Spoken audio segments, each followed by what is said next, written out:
નમસ્કાર. ડીએલએડ અભ્યાસક્રમના દ્વિતીય વર્ષના આ વિડીયોમાં આપનું સ્વાગત છે.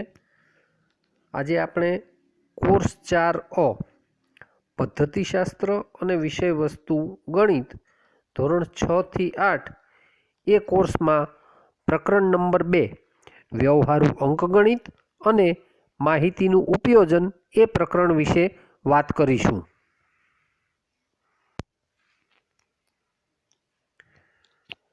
તાલીમાર્થી બહેનો, આજનો આપણો જે મુદ્દો છે એ છે મુદ્દા નંબર 2.15 નફો ખોટ. Profit loss. પ્રોફિટ અને લોસ એ બંને અંગ્રેજી શબ્દ છે. PROFIT પ્રોફિટ એટલે નફો, LOSS લોસ એટલે ખોટ. તો નફા અને ખોટ વિશે આજના વિડીયોમાં વાત કરીએ આપણે. સૌથી પહેલી વાત તો એ કે વ્યવહારમાં આ શબ્દો આપણે ઘણી વખત સાંભળ્યા છે. કોઈકને વેપારમાં નફો થાય છે, કોઈકને વેપારમાં ખોટ જાય છે. તો આ નફો અને ખોટ એટલે શું એની સમજણ પહેલાં મેળવીએ અને પછી ઉદાહરણ દ્વારા પણ એની સમજૂતી મેળવીએ. જ્યારે વસ્તુનું વેચાણ કરતા હોઈએ ત્યારે આપણે જે કિંમતે વસ્તુ ખરીદી હોય તેના કરતાં વધારે કિંમતે વસ્તુ વેચવામાં આવે ત્યારે ફાયદો થાય. એક સિમ્પલ વાત છે, સાદી વાત છે. ફરી એકવાર હું બોલું છું, ધ્યાનપૂર્વક સાંભળજો. જ્યારે વસ્તુનું વેચાણ કરતા હોઈએ ત્યારે આપણે જે કિંમતે વસ્તુ ખરીદી હોય તેના કરતાં વધારે કિંમતે વસ્તુ વેચવામાં આવે ત્યારે ફાયદો થાય. આ ફાયદો એટલે કે નફો. અને ખરીદેલી કિંમત કરતાં ઓછા ભાવે વસ્તુ વેચવામાં આવે ત્યારે નુકસાન થાય અને આ નુકસાન એટલે ખોટ. ચાલો એક ઉદાહરણથી સમજીએ. રાજેશ એક ટીવી ₹42,000 ખરીદે છે. થોડા સમય પછી તે ટીવી ₹40,000 તેના મિત્ર મહેશને વેચી દે છે. તો રાજેશને નફો થશે કે ખોટ જશે? હવે અહીંયા ટીવીની મૂળ કિંમત કેટલી છે? તો કે ₹42,000. અને વેચાણ કિંમત કેટલી છે? તો કે ₹40,000. હવે હમણાં જ આપણે વાત કરી કે વેચાણ કિંમત કરતાં મૂળ કિંમત વધુ હોય તો ખોટ જાય. વેચાણ કિંમત કરતાં મૂળ કિંમત વધુ હોય તો ખોટ જાય. એટલે મૂળ કિંમત ઓછા વેચાણ કિંમત બરાબર ખોટ. અને વેચાણ કિંમત કરતાં મૂળ કિંમત ઓછી હોય તો નફો થાય. એટલે કે નફાનું સૂત્ર શું થાય? નફો બરાબર વેચાણ કિંમત ઓછા મૂળ કિંમત. હવે અહીંયા જે દાખલો રજૂ કર્યો એ દાખલામાં મૂળ કિંમત કરતાં વેચાણ કિંમત ઓછી છે, માટે શું થાય? ખોટ જાય. તો ખોટનું સૂત્ર લાગુ પાડીએ. ખોટ બરાબર મૂળ કિંમત ઓછા વેચાણ કિંમત. મૂળ કિંમત છે 42,000 ઓછા વેચાણ કિંમત છે 40,000.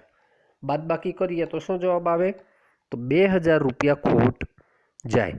તો આ રીતે આપણે વેચાણ કિંમત અને મૂળ કિંમત અને તેની ઉપરથી નફો કે ખોટ એની જાણકારી મેળવી શકીએ છીએ.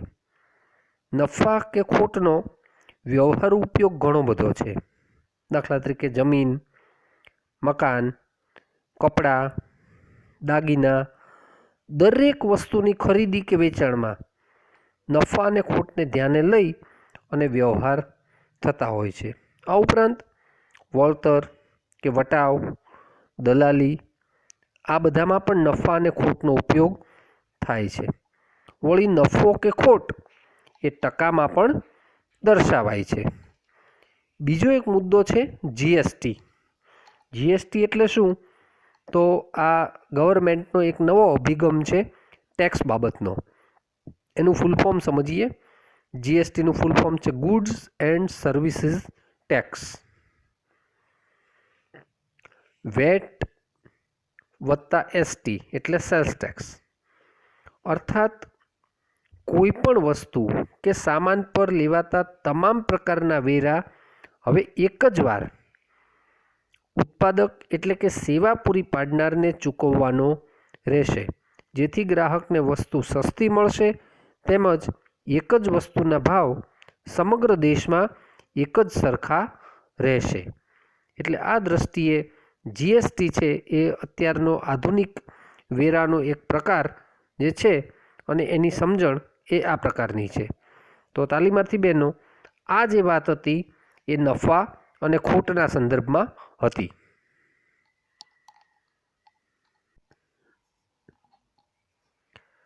હવે જોઈએ એની પછીનો મુદ્દો, મુદ્દા નંબર 2.16, ગુણોત્તર અને પ્રમાણ. અંગ્રેજીમાં એનું નામ છે ratio and proportion. RATIO, ratio એટલે ગુણોત્તર અને પ્રપોર્શન PROTION, પ્રપોર્શન એટલે પ્રમાણ.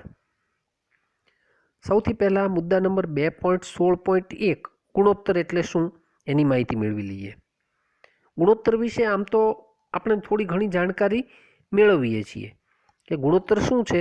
તો કે ગુણોત્તર એક સરખા એકમ ધરાવતી બે વસ્તુઓની સરખામણી માટે વપરાતી એક રીત છે. ગુણોત્તર માટે આપણે એટલું જાણીએ છીએ કે ગુણોત્તરમાં અંશ અને છેદ હોય છે. ગુણોત્તરને અંશ અને છેદ, અંશ એટલે ઉપર અને છેદ એટલે નીચે. અપૂર્ણાંકમાં જેમ આપણે કરીએ છીએ, ઉપરનો ભાગ છે અપૂર્ણાંકનો એને અંશ કહીએ છીએ, નીચેનો ભાગ છે એને આપણે છેદ કહીએ છીએ. તો ગુણોત્તર છે અંશ ભાગ્યા છેદ અથવા તો અંશ અને છેદ એ રીતે આપણે એને દર્શાવીએ છીએ. ગુણોત્તરની બીજી એક ખાસિયત એ છે કે ગુણોત્તર અતિ સંક્ષિપ્ત રૂપમાં જ હોય છે. ત્યાર પછી બીજી એક વાત એ છે કે ગુણોત્તર શુદ્ધ કે અશુદ્ધ અપૂર્ણાંકના સ્વરૂપે હોય છે. શુદ્ધ અપૂર્ણાંક અને અશુદ્ધ અપૂર્ણાંક કોને કહેવાય એની વાત આપણે અગાઉ કરી ચૂક્યા છીએ. કોને કહીશું શુદ્ધ અપૂર્ણાંક અને અશુદ્ધ અપૂર્ણાંક? તો કે શુદ્ધ અપૂર્ણાંક એટલે અંશ નાનો અને છેદ મોટો એટલે શુદ્ધ અપૂર્ણાંક કે જેનું મૂલ્ય 1 કરતાં ઓછું હોય. અને અશુદ્ધ અપૂર્ણાંક એટલે અંશ મોટો અને છેદ નાનો કે જેની કિંમત 1 કરતાં વધુ હોય, તો એ અશુદ્ધ અપૂર્ણાંક. તો ગુણોત્તર છે એ શુદ્ધ અપૂર્ણાંક સ્વરૂપે પણ હોઈ શકે અને અશુદ્ધ અપૂર્ણાંકના સ્વરૂપે પણ હોઈ શકે. ત્યાર પછી ગુણોત્તર દર્શાવવા માટે બંને રાશિઓ અપૂર્ણાંકના સ્વરૂપે હોય છે અને ગુણોત્તર દર્શાવવા માટે બંને પરિમાણો જે છે એની વચ્ચે ઊભા જે બે ટપકા, જેને અંગ્રેજીમાં કોલન કહીએ છીએ, એ બંને પરિમાણોની વચ્ચે ઊભા જે બે ટપકા છે, અહીંયા નજર કરો તમે સ્લાઇડમાં, એ મૂકવામાં આવે છે. ઉપયોગ ક્યાં થાય ગુણોત્તરનો? તો કે ગુણોત્તરનો ઉપયોગ બે જુદી જુદી વસ્તુઓના કદ, વજન, સંખ્યા, નાણાં વગેરેની સરખામણી કરવા માટે થાય છે. અહીંયા એ યાદ રાખવાનું જરૂરી છે કે જે રાશિઓના ગુણોત્તર શોધવાના હોય તે રાશિઓ એક જ એકમમાં હોવી જોઈએ. ફરી એકવાર, ખૂબ અગત્યનો મુદ્દો છે. જે રાશિઓના ગુણોત્તર શોધવાના હોય તે રાશિઓ એક જ એકમમાં હોવી જોઈએ. એક ઉદાહરણથી સમજીએ આપણે. નજર કરો ઉદાહરણ. કંપાસ બોક્સ 70 રૂપિયા, સ્કૂલ બેગ 350 રૂપિયા, વોટર બેગ 140 રૂપિયા, લંચ બોક્સ 70 રૂપિયા અને સ્કૂલ યુનિફોર્મ 490 રૂપિયા. આટલી માહિતી આપણી પાસે આપેલી છે. હવે એને આધારે જે પ્રશ્નો આપ્યા છે એની વાત કરીએ. પહેલો પ્રશ્ન છે, કંપાસ બોક્સ કરતાં સ્કૂલ બેગની કિંમત કેટલા ગણી છે? અને બીજો પ્રશ્ન છે, લંચ બોક્સ અને વોટર બેગની કિંમત વચ્ચે શું સંબંધ છે? તો ચાલો માહિતી મેળવવાનો પ્રયત્ન કરીએ. કોઈ પણ સંખ્યા બીજી સંખ્યા કરતાં કેટલા ગણી વધારે છે તે શોધવા માટે તે સંખ્યાને તેટલા વડે ગુણાકાર કરવો પડે. દાખલા તરીકે 2 ગણા એટલે તો કે 2 વડે ગુણાકાર, 4 ગણા એટલે 4 વડે ગુણાકાર, 6 ના 2 ગણા એવું હોય તો કે 6 ના 2 ગણા એટલે 6 ગુણ્યા 2, 6 ગુણ્યા 2 એટલે બરાબર 12. અને બીજી વાત, કોઈ પણ સંખ્યા બીજી સંખ્યા કરતાં કેટલામાં ભાગની છે તે શોધવા માટે શું કરવું પડે તો કે તે સંખ્યાને તેટલા વડે ભાગવી પડે. દાખલા તરીકે બીજો ભાગ એટલે શું તો કે 2 વડે ભાગાકાર, ત્રીજો ભાગ એટલે તો કે 3 વડે ભાગાકાર. દાખલા તરીકે 12નો ત્રીજો ભાગ, 12નો ત્રીજો ભાગ, 12નો ત્રીજો ભાગ એટલે શું તો કે 12 ભાગ્યા 3, 12 ભાગ્યા 3 એટલે કેટલા તો કે 4. આમ વ્યાપક રીતે જો જોવા જઈએ તો ગુણોત્તરને A જેમ B શું વંચાય એને જુઓ, વચ્ચેના જે 2 ટપકા છે એને કઈ રીતે વંચાય એ હવે આપણે સમજવાનું છે. ગુણોત્તરને કઈ રીતે દર્શાવવાનો છે તો કે A પછી વચ્ચે 2 ટપકા ઊભા અને પછી B. વંચાય કેવી રીતે વંચાય A જેમ B. જુઓ ફરીવાર બોલું છું, A જેમ B અથવા A ના છેદમાં B એમ પણ કહેવાય. અહીંયા A અને B બંને કેવી સંખ્યાઓ છે વાસ્તવિક સંખ્યાઓ છે. હમણાં આપણે જોઈતા હતા પેલા ઉદાહરણના સંદર્ભમાં, તો ઉદાહરણ વિશે પાછી થોડી જાણકારી આપણે મેળવી લઈએ. કંપાસ બોક્સવાળું જે ઉદાહરણ હતું તે શું હતા પ્રશ્નો? કંપાસ બોક્સ કરતાં સ્કૂલ બેગની કિંમત કેટલા ગણી છે?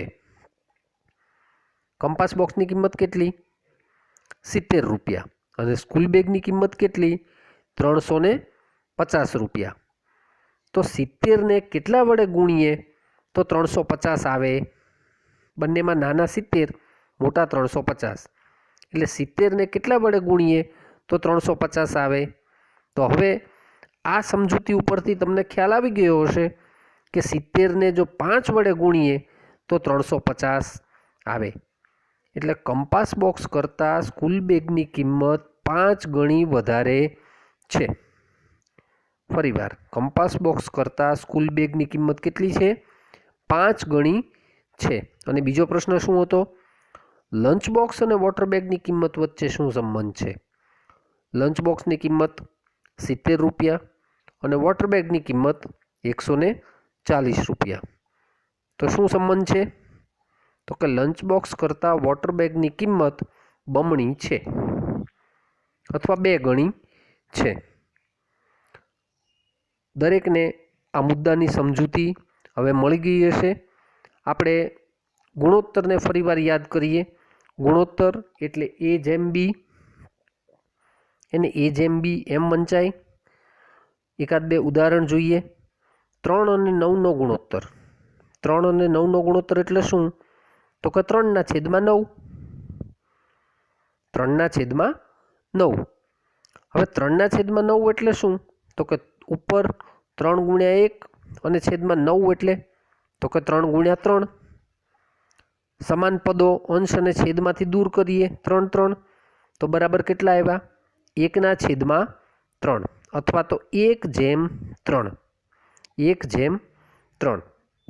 આવું કેમ કર્યું આપણે તો કે હમણાં જ આપણે જ્યારે ગુણોત્તરની લાક્ષણિકતાઓની ચર્ચા કરી ત્યારે આપણે એ વાત જોઈ હતી કે ગુણોત્તર હંમેશા અતિ સંક્ષિપ્ત રૂપમાં જ હોય છે. સૌથી પહેલાં આપણે જે ગુણોત્તરની લાક્ષણિકતાઓની વાત કરી એમાં એક મુદ્દો આપણે એ જોયો કે ગુણોત્તર એ અતિ સંક્ષિપ્ત રૂપમાં જ હોય છે અને માટે એના છેદ આપણે ઉડાડ્યા અને સમાન અવયવો દૂર કર્યા. એટલે કે 3/9 એટલે કે 1/3 અથવા 1/3. બીજું એક ઉદાહરણ જોઈએ. 30 પૈસા અને 15 રૂપિયાનો ગુણોત્તર શોધો. હવે જુઓ, અહીંયા 30 છે એ પૈસામાં છે, 15 છે એ રૂપિયામાં છે. આપણે હમણાં જ ગુણોત્તરની લાક્ષણિકતાઓની વાત કરી ત્યારે એ સ્પષ્ટતા કરી હતી કે ગુણોત્તરમાં હંમેશા જે બે રાશિઓનો ગુણોત્તર શોધવાનો હોય એ બંને રાશિ એક જ એકમમાં દર્શાવેલી હોવી જોઈએ. એટલે કાં તો બંને પૈસામાં દર્શાવેલા હોવા જોઈએ અથવા તો બંને રૂપિયામાં દર્શાવેલા હોવા જોઈએ. તો આપણે બંનેને પૈસામાં રૂપાંતર કરીએ છીએ. તો 30 છે એ શું છે? પૈસા છે. અને 15 છે એ રૂપિયા છે. તો 15 રૂપિયાના પૈસામાં રૂપાંતર કરીએ. 15 રૂપિયાના પૈસા કેટલા? તો કે 1 રૂપિયાના 100 પૈસા. તો 15 રૂપિયાના કેટલા પૈસા? તો કે 1500. 15 રૂપિયાના પૈસા કેટલા? તો કે 1500. તો ગુણોત્તર કેટલો થયો?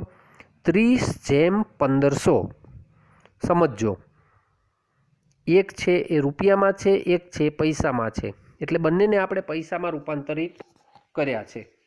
તો 30 પૈસા અને 1500 પૈસા. એટલે કે 30/1500. 30/1500 જો સમાન અવયવો દૂર કરીએ તો 1/50 અથવા તો 1/50. 1/50. અહીંયા 15 રૂપિયા બરાબર 1500 પૈસા લેવાથી ગુણોત્તર શોધવા માટેની જે બંને રાશિ છે એ એક જ માપમાં આવશે. એટલા માટે આપણે 15 રૂપિયાને 1500 પૈસાની અંદર રૂપાંતરિત કર્યા છે. બીજી એક વાત એ પણ છે કે જ્યારે ગુણોત્તર શોધવાનો હોય ત્યારે ક્રમનું પણ ખ્યાલ રાખવાનો છે. અંશની બદલે છેદ કે છેદની બદલે અંશ ન થઈ જાય એનું ધ્યાન રાખવાનું. દાખલા તરીકે હમણાં જે ઉદાહરણ જોયું આપણે 30 પૈસા અને 15 રૂપિયાનો ગુણોત્તર, તો શું જવાબ આવ્યો? 1/50. પણ એની બદલે આપણે એવું લઈએ કે 15 રૂપિયા અને 30 પૈસાનો ગુણોત્તર શું થાય? તો શું થાય? અંશ છે એ છેદ બની જાય, છેદ છે એ અંશ બની જાય. એટલે અહીંયા ક્રમ છે એ પણ અગત્યનો છે. એટલે 30 પૈસા અને 15 રૂપિયાનો ગુણોત્તરની વાત કરીએ તો પહેલાં દર્શાવેલી સંખ્યા એ હંમેશા અંશમાં આવે, બીજા ક્રમે દર્શાવેલી સંખ્યા એ હંમેશા છેદમાં આવે. એટલે 30 પૈસા અને 15 રૂપિયામાં શું આવે? 30 પૈસા અંશમાં આવે અને 15 રૂપિયા એટલે 1500 પૈસા હંમેશા છેદમાં આવે. એટલે આ વાત આપણે ગુણોત્તરના દાખલા જ્યારે ગણો તમે ત્યારે ખાસ ખ્યાલમાં રાખવાનો કે પ્રથમ ક્રમે દર્શાવેલી સંખ્યા હંમેશા અંશમાં આવે અને બીજા ક્રમે દર્શાવેલી સંખ્યા હંમેશા છેદમાં આવે. આ વાત હતી ગુણોત્તરની. હવે જોઈએ મુદ્દા નંબર 2.16.2 પ્રમાણ. અંગ્રેજી શબ્દ છે પ્રપોર્શન. ગુણોત્તરની વાત આપણે જોઈ, એની ઉપરથી પ્રમાણને આપણે સમજીએ. પ્રમાણ માટે સમજૂતી શું છે? તો કે જો આપેલ બે ગુણોત્તર સમાન હોય તો તે 4 સંખ્યાઓ પ્રમાણમાં છે તેમ કહેવાય. સમજો ફરી વખત. જો આપેલ બે ગુણોત્તર સમાન હોય તો, હવે એક ગુણોત્તરમાં સંખ્યા કેટલી આવે? તો કે એક ગુણોત્તરમાં બે સંખ્યા હોય, એક અંશમાં અને બીજી છેદમાં. અહીંયા કેટલા ગુણોત્તરની વાત કરી છે? બે ગુણોત્તર. એટલે બે ગુણોત્તર જો સમાન હોય તો તે 4 સંખ્યાઓ પ્રમાણમાં છે એમ કહેવાય. ઉદાહરણ આપ્યું છે, નજર કરો નીચે. 3/5 અને બીજી સંખ્યા છે, બીજું જે ગુણોત્તર છે એ છે 9/15. હવે બે ગુણોત્તરને અલગ પાડવા માટે વચ્ચે 4 ટપકા આ રીતે દર્શાવ્યા છે. નજર કરો સહેજ. બે ગુણોત્તરને અલગ દર્શાવવા માટે 4 ટપકા. એક ગુણોત્તર દર્શાવવા માટે આપણે જેમ એટલે કે બે ઊભા ટપકાની વાત કરીએ છીએ. અહીંયા આ રીતે દર્શાવ્યું છે એટલે આપણે સમજવાનું છે. 3/5 અને 9/15 તથા 2/7 અને 4/14. હવે 3/5 અને 9/15 શું બનશે? 9/15 ને આપણે જો છેદ ઉડાડીએ તો 3 તરી 9 અને 3 × 5 = 15. એટલે એ પણ શું બનશે? ગુણોત્તર સરખા અવયવો છેદ ઉડાડીએ તો કે 3/5 બની જશે. એ જ રીતે 2/7 ની સામે 4/14 છે, તો 4/14 ના છેદ ઉડાડીએ તો અંશ અને છેદમાંથી સમાન અવયવો દૂર કરીએ તો ફરી પાછા 4ના 2 ગુણ્યા 2 અને 14ના 2 ગુણ્યા 7 બંનેમાંથી 2 2 દૂર કરીએ અંશ અને છેદમાંથી તો 2ના છેદમાં 7 અથવા 2/7 એટલે બંને કેવા છે? બંને ગુણોત્તર સમાન છે. તો આ ચારેય સંખ્યાઓ પ્રમાણમાં છે એમ આપણે કહી શકીએ. હવે પ્રમાણના પ્રકારની વાત કરીએ. સૌથી પહેલું સમપ્રમાણ, અંગ્રેજીમાં છે ડાયરેક્ટ પ્રપોર્શન. ડાયરેક્ટ પ્રપોર્શન એટલે કે સમપ્રમાણ એટલે શું? તો કે જ્યારે એક રાશિ કે માપ વધે ત્યારે બીજી રાશિ પણ તેટલા જ પ્રમાણમાં વધે.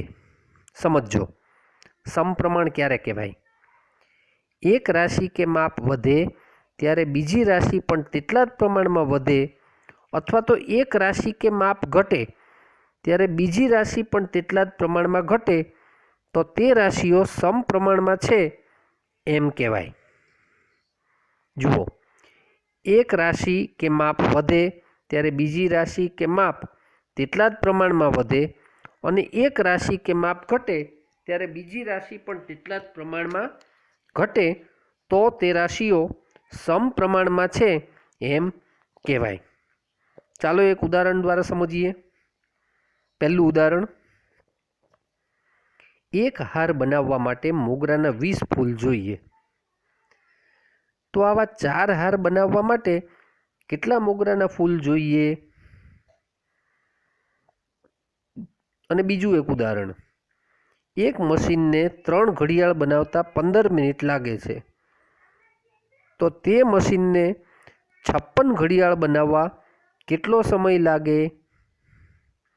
જુઓ, અહીંયા આપેલી જે માહિતી છે એને સરખા એકમની માહિતી માટે જો A, B, C અને D એ રીતે આપણે ગોઠવી દઈએ, અને જો A, B, C અને D સમપ્રમાણમાં હોય તો જ્યારે D શોધવાનો આવે ત્યારે D બરાબર B ગુણ્યા C છેદમાં A, આ રીતે દર્શાવી શકાય.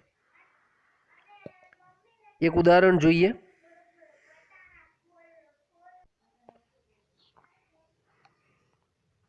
એક ઉદાહરણ જોઈએ. 6 ચોકલેટની કિંમત 3 રૂપિયા હોય તો 14 ચોકલેટની કિંમત શોધો. અહીંયા ABCD શું છે એ સમજી લઈએ. A બરાબર 6, B બરાબર 3, C બરાબર 14, તો D બરાબર કેટલા? સૂત્ર શું છે આપણું સમપ્રમાણ માટેનું? તો કે D બરાબર B ગુણ્યા C છેદમાં A.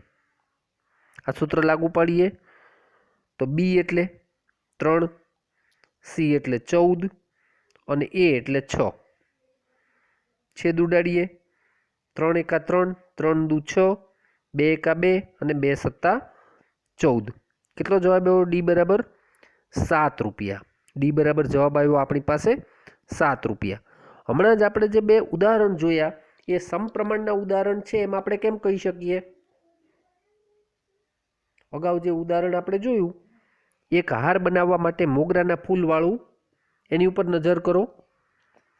જુઓ, એ સમપ્રમાણનું ઉદાહરણ છે એમ આપણે કેમ કહી શકીએ? તો કે એક હાર બનાવવા 20 ફૂલની જરૂર પડે, તો જેમ હારની સંખ્યા વધે એમ એને માટે જોઈતા ફૂલની સંખ્યામાં પણ શું થાય? વધારો થાય. એટલે એક રાશિ વધારો થાય તો બીજી રાશિમાં પણ તેટલા જ પ્રમાણમાં વધારો થાય. એક રાશિ એટલે શું? હાર, અને બીજી રાશિ એટલે ફૂલ.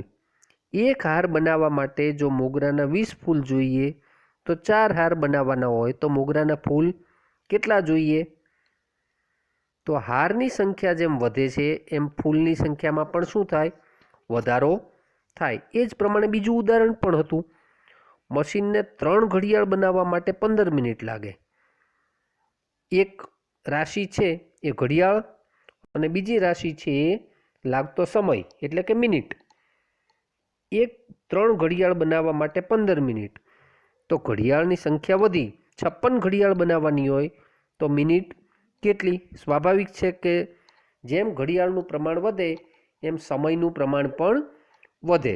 એટલે આ દ્રષ્ટિએ આ કેવા ઉદાહરણ થયું? તો કે સમપ્રમાણનું ઉદાહરણ થયું એમ આપણે કહીએ.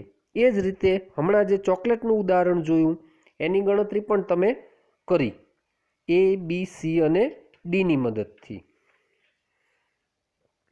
હવે બીજી એક વાત જોઈએ.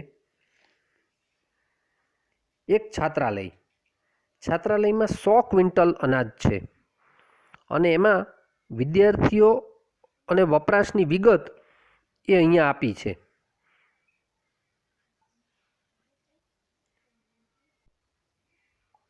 ચાલો હવે કોષ્ટકમાં નજર કરીએ. કોષ્ટકમાં પહેલાં વિદ્યાર્થીઓની સંખ્યા અને સામે અનાજનો પુરવઠો ચાલે તે દિવસોની સંખ્યા. હવે જુઓ, વિદ્યાર્થીઓની સંખ્યા પહેલાં છે 1000. જ્યારે 1000 વિદ્યાર્થીઓ છાત્રાલયમાં હોય ત્યારે અનાજનો પુરવઠો 2 દિવસ ચાલે છે. પછી જો વિદ્યાર્થીઓની સંખ્યા ઘટે 500 થાય તો અનાજનો પુરવઠો એના દિવસોની સંખ્યા કેટલી થાય? 4 દિવસ ચાલે. દિવસોની સંખ્યામાં શું થયું? વધારો થયો. વિદ્યાર્થીઓની સંખ્યા હજી ઘટી, 500માંથી થઈ 250, તો અનાજનો પુરવઠો કેટલો થયો? 6 દિવસ ચાલે એટલો થયો. જો પુરવઠામાં દિવસોની સંખ્યા વધી ગઈ અને 125 વિદ્યાર્થીઓ થયા, 250માંથી ઘટીને 125, તો અનાજનો પુરવઠો કેટલા દિવસ ચાલે? તો કે 8 દિવસ ચાલે એટલો થઈ ગયો. એનો અર્થ એમ થયો કે જેમ જેમ વિદ્યાર્થીઓની સંખ્યામાં ક્રમશઃ ઘટાડો થતો ગયો તેમ તેમ દિવસોની સંખ્યામાં ક્રમશઃ વધારો થતો ગયો. એટલે અહીંયા 2 પરિબળ, એક વિદ્યાર્થીઓની સંખ્યા અને બીજું કેટલા દિવસો, અનાજનો પુરવઠો કેટલા દિવસો ચાલે. તો એક પરિબળમાં ઘટાડો થયો વિદ્યાર્થીઓની સંખ્યામાં, તો દિવસોની સંખ્યામાં શું થયું? વધારો થયો. તો આ જે પ્રમાણ થયું એ કેવું થયું? એકબીજા કરતાં વ્યસ્ત પ્રકારનું થયું. એક પરિબળમાં વધારો થાય તો બીજામાં ઘટાડો, એકમાં ઘટાડો તો બીજામાં વધારો. આ સમજણ સાથે હવે જોઈએ બીજું પ્રમાણ, વ્યસ્ત પ્રમાણ. વ્યસ્ત પ્રમાણ માટે અંગ્રેજી શબ્દ છે ઇન્વર્સ પ્રપોર્શન. એક રાશિ કે માપ ક્રમશઃ વધે ત્યારે બીજી રાશિ તેટલા જ પ્રમાણમાં ઘટે, અથવા એક રાશિ કે માપ ક્રમશઃ ઘટે ત્યારે બીજી રાશિ કે માપ તેટલા જ પ્રમાણમાં ક્રમશઃ વધે તો બંને રાશિઓ વ્યસ્ત પ્રમાણમાં છે એમ કહેવાય. અગાઉ આપણે કયા પ્રમાણની વાત કરી? સમપ્રમાણમાં. સમપ્રમાણમાં શું હતું યાદ કરી લઈએ.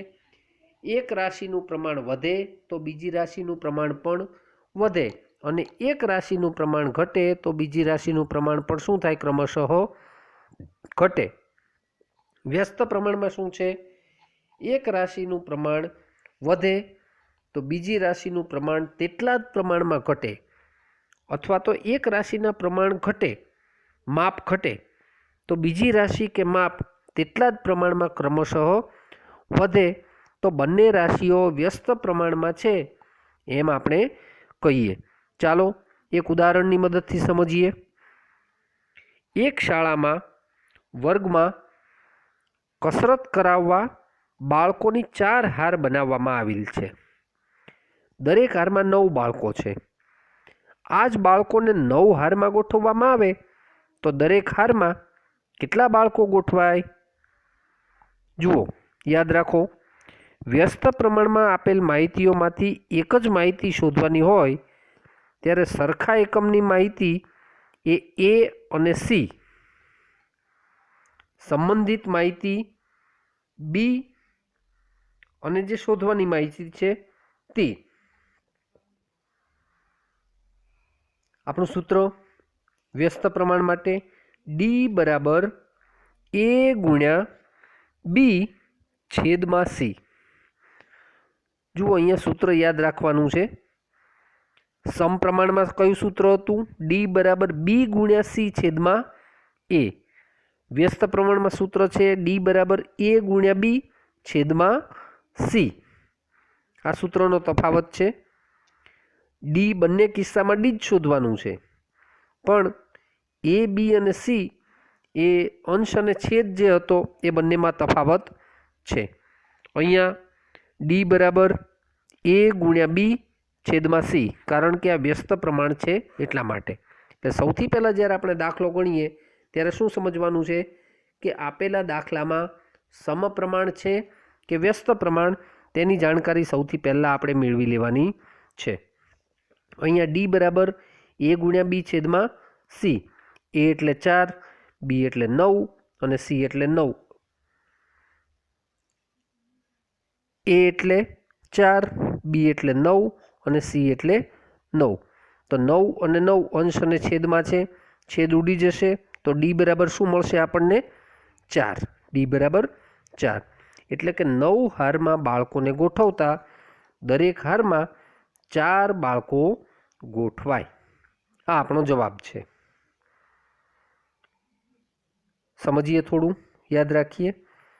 ત્રિરાશિથી થતી ગણતરી એ વાસ્તવમાં 4 રાશિઓના પ્રમાણનું જ સ્વરૂપ છે. આપણે પહેલાં ત્રિરાશિથી ગણતરી કરતા, એ પણ સાથે સાથે યાદ કરી લઈએ. શું છે ત્રિરાશિ મુજબ? 100 એ 10 તો 300 એ કેટલા? આપણે હમણાં જ ત્રિરાશિની વાત કરી અગાઉના વિડીયોમાં, એ પાછું આપણે યાદ કરીએ. 100 એ 10 તો 300 એ કેટલા? તો 100 જેમ 300 તો 10 જેમ કેટલા? જ્યારે સમપ્રમાણમાં હોય ત્યારે ડી બરાબર એ ગુણ્યા બી છેદમાં સી. એટલે કે 300 ગુણ્યા 10 છેદમાં 100 એટલે બરાબર મળે છે આપણને 30. એનો ઉપયોગ ક્યાં ક્યાં થાય છે એ સમજી લઈએ. બે વસ્તુઓની ગુંજાશની સરખામણી માટે ગુણોત્તરનો ઉપયોગ થાય છે. દાખલા તરીકે પરિમિતિ, ક્ષેત્રફળ, ઘનફળ. આ ઉપરાંત વસ્તુઓની જથ્થા, વસ્તુઓનો જે જથ્થો છે, સંખ્યા છે, વપરાશ અંગેની માહિતી છે, એને માટે કિંમત મેળવવા માટે પ્રમાણનો ઉપયોગ થાય છે. તો આ વાત હતી એ પ્રમાણના સંદર્ભમાં હતી. તો ચાલો ઉપસંહાર જોઈ લઈએ હવે. પ્રસ્તુત એકમમાં આપણે માહિતીનું એકત્રીકરણ, વર્ગીકરણ અને સમજ, માહિતીનું પ્રસ્તુતિકરણ, પ્રાથમિક અંકશાસ્ત્રીય પદ્ધતિઓ, મધ્યક અને મધ્યસ્થની સમજ, ઉચ્ચ અને સાદા આલેખનો ઉપયોગ, સમયપત્રક, ટકા, ગુણોત્તર અને પ્રમાણ, વ્યાજ અને વળતર વગેરે મુદ્દાઓ વિશે માહિતી દ્વારા સમજ પ્રાપ્ત કરી છે. તો તાલીમાર્થી બહેનો, આ વિડીયોમાં આપણે જે બે મુદ્દાઓની માહિતી મેળવી, મુખ્યત્વે એમાં પહેલો મુદ્દા નંબર 2.15 નફો અને ખોટ. એમાં નફો કોને કહેવાય, ખોટ કોને કહેવાય, મૂળ કિંમત અને વેચાણ કિંમત કોને કહેવાય, તેની સૂત્ર દ્વારા પણ સમજ મેળવી અને વ્યવહારિક ઉદાહરણ દ્વારા પણ આપણે સમજ એની પ્રાપ્ત કરી. એમાં નફાનું સૂત્ર પણ જોયું અને ખોટનું સૂત્ર પણ જોયું. આપણે એ પણ વાત કરી કે મૂળ કિંમત ઓછા વેચાણ કિંમત એટલે ખોટ. વેચાણ કિંમત કરતાં મૂળ કિંમત વધારે હોય તો ખોટ જાય, અને વેચાણ કિંમત કરતાં મૂળ કિંમત ઓછી હોય તો નફો થાય. એમ નફો બરાબર વેચાણ કિંમત ઓછા મૂળ કિંમત, એમ બંને પ્રકારના સૂત્રો અને એની ઉદાહરણ સહ ચર્ચા આપણે કરી. ત્યારબાદ જીએસટી કોને કહેવાય એ મુદ્દાની પણ આપણે ચર્ચા કરી, અને મુદ્દા નંબર 2.16 ગુણોત્તર અને પ્રમાણ. એમાં સૌથી પહેલાં આપણે ગુણોત્તરની વાત કરી. ગુણોત્તર કઈ રીતે દર્શાવાય છે, અંશ અને છેદ દ્વારા દર્શાવાય, એની લાક્ષણિકતાઓની વાત કરી. ગુણોત્તર અતિ સંક્ષિપ્ત રૂપમાં હોય છે, અપૂર્ણાંક સ્વરૂપે હોય છે, અને બંને પરિમાણો વચ્ચે જેમ એ નિશાની દ્વારા આપણે એને દર્શાવીએ છીએ તેની પણ ચર્ચા કરી. અને ગુણોત્તર શોધવા માટે રાશિઓ જે છે એ એક જ એકમમાં હોવી જોઈએ એ મુદ્દાની પણ આપણે વાત કરી, અને ઉદાહરણ સહ ગુણોત્તરની સમજૂતી પ્રાપ્ત કરી. ત્યારબાદ બીજો મુદ્દો જે જોયો એ પ્રમાણ. મુદ્દા નંબર 2.16.2 પ્રમાણ. એ પ્રમાણમાં આપણે પ્રમાણમાં સંખ્યાઓ હોય તો કઈ રીતે હોઈ શકે, એમાં આપેલ બે ગુણોત્તરો સમાન હોય તો 4 સંખ્યાઓ પ્રમાણમાં છે એમ કહેવાય.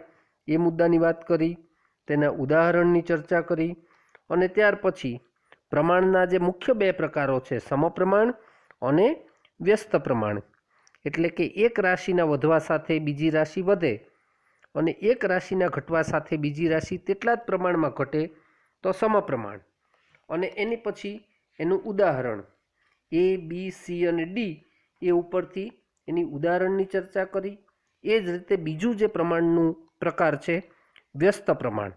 એટલે કે એક રાશિના વધવા સાથે ક્રમશઃ બીજી રાશિ તેટલા પ્રમાણમાં ઘટે અને એક રાશિના ઘટવા સાથે બીજી રાશિ તેટલા પ્રમાણમાં વધે તો વ્યસ્ત પ્રમાણ કહેવાય. તે મુદ્દાની વાત કરી અને A, B, C અને D મુજબ તે દાખલાની ગણતરી ઉદાહરણ સાથે આપણે દર્શાવી અને એ જ રીતે સાદી ગણતરી દ્વારા પણ, ત્રિરાશિની ગણતરી દ્વારા પણ આ જ બાબત છે એ બાબતની સમજૂતી પણ આપણે તાલીમાર્થીઓને સ્પષ્ટ કરી છે. તો તાલીમાર્થી બહેનો, આ સાથે આ વિડીયોમાં આપણે અહીંયા પ્રકરણ નંબર 2, આપણું જે પ્રકરણ નંબર 2 હતું